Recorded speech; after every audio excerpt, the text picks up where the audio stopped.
We must protect the country from terrorism, whether foreign or homegrown, and regardless of the ideology that motivates its violence. Remember, the war on terror was over, but it seems like everything is still terrorism. And we're going to stay in Afghanistan, and we're going to stay in Iraq. And she's just another talking head. She's just another face for evil. Chertoff was just as bad, if not worse. We are on the lookout for criminal and terrorist activity, but we do not, nor will we ever, monitor ideology or political beliefs. That is a total lie. That is a straight-up total lie. If you read the DHS documents, they tell you they're doing it. They admit it. Read the Virginia Fusion Center document. That's 225 pages long, and it tells you they've been surveilling all these groups. Every one of them. But nah, you won't read it. I made that document up.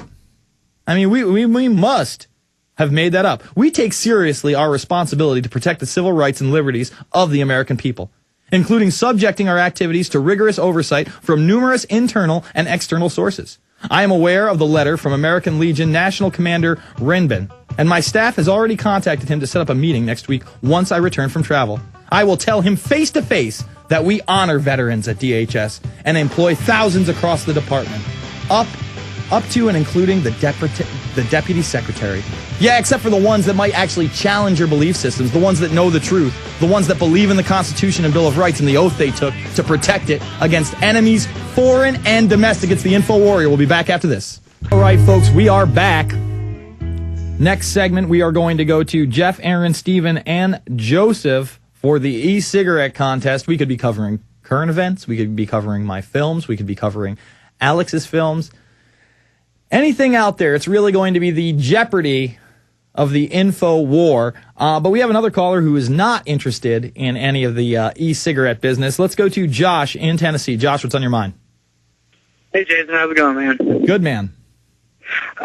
Yeah, basically, there's so many things I could talk about. I just really don't even know. I guess the thing I wanted to say was, like, in light of biblical prophecy and stuff like that, you know, you read the book of Revelation and things like this, how do you see that stacking up with what's going on right now as far as the New World Order and, you know, like complete enslavement and all that stuff? Well, you know what? I'm not a very religious guy. However, I will say this. Revelations is not only my favorite book, it's one hell of a book, pun intended.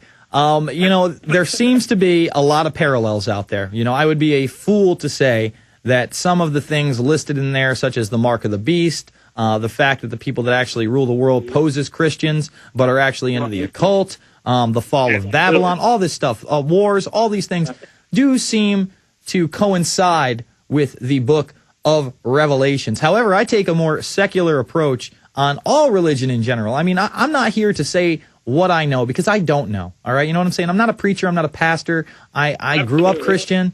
You know, I think people would be foolish not to look at the information.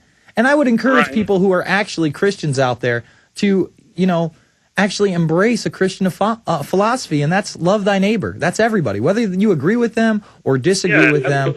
You know, but I see so many people who are of the Christian faith that are just attackers of, like, I'm not even going to say it because they want to attack and feel high and mighty. Listen, I encourage people. Man. Go ahead and say it. Go ahead and say it. Well, you know what I'm talking about, okay? All I'm going to say is people would be foolish if they didn't look into that book, if they don't look into the fact that a lot of these Christian conservatives out there aren't Christian conservatives, but they're leading large flocks really to their demise, you know, and to their enslavement, which is also predicted in the Bible. Look, man, I don't know everything out there. I happen to be a big fan of the first Zeitgeist movie, if for the only reason to show people that, hey, paganism worked its way into Christian dogma in the sense that, you know, Easter and the Easter eggs and the Easter bunny, that ain't Christian, you know, and Christmas, December 25th, hold on, I'll let you talk in a second. December 25th isn't the day that Jesus was born, and a Christmas tree is a pagan symbol. I mean, I could go on forever, you know, the parallels to sun worship. What it shows me is that these pagan religions are still around, and it happens to be the elite that believe in them. Go ahead. Yeah. Well, hey, man, just one more quick thing. I wanted to give you some kind of encouragement. I was driving down the road the other day. I'm rocking the InfoWars bumper sticker on my truck, and I pulled into work, and a guy pulled in next to me. He noticed my bumper sticker. We got to talking. He's been a long-time listener. I'm a relatively new listener, just recently subscribed to Prison Planet. Awesome, and, man. and we just got talking and things like that. He gave me his email, but, that's kind of encouragement for you guys. I mean, people are, hearing the truth about all this stuff that's going on, with the NWO and whatever. Well, you know what it is? It's also a thing called the law of attraction. Now, you have that bumper sticker, so you're showing other people and you're putting it out into the universe that you are an info warrior. You enjoy Infowars.com, PrisonPlanet.com, their perspective. Now, someone sees that, they pick up on that law of attraction, they're immediately attracted to talking to you and discussing things with you. And that's not to say that you won't talk to people outside of that, but maybe you'll network with this guy. Maybe you start a chapter of We Are Change. You don't even have to do that. Maybe you hand out DVDs one day. Maybe you do something on the 4th of July this year. That's how things get going. And if we are more outward in our beliefs, if we do rock more Don't Tread on Me t-shirts and Investigate 9/11 shirts, and we always have a copy of Loose Change Final Cut or the Obama Deception that we burn with us, we can reach so many more people. And I know we're having an effect when YouTube and Google are banning our channels. I thank you for the call, Josh. All right, on the other side, the long segment, we're going to have this contest for the e-cigarette. I know I'm hyping it up, but it is a cool little thing for those who haven't seen it. I mean, it looks like a little cigarette. I know I got some crap on the YouTube. Jason shouldn't be smoking. I'm not smoking. I'm not a smoker. Okay, this has no carcinogens in it, no tar.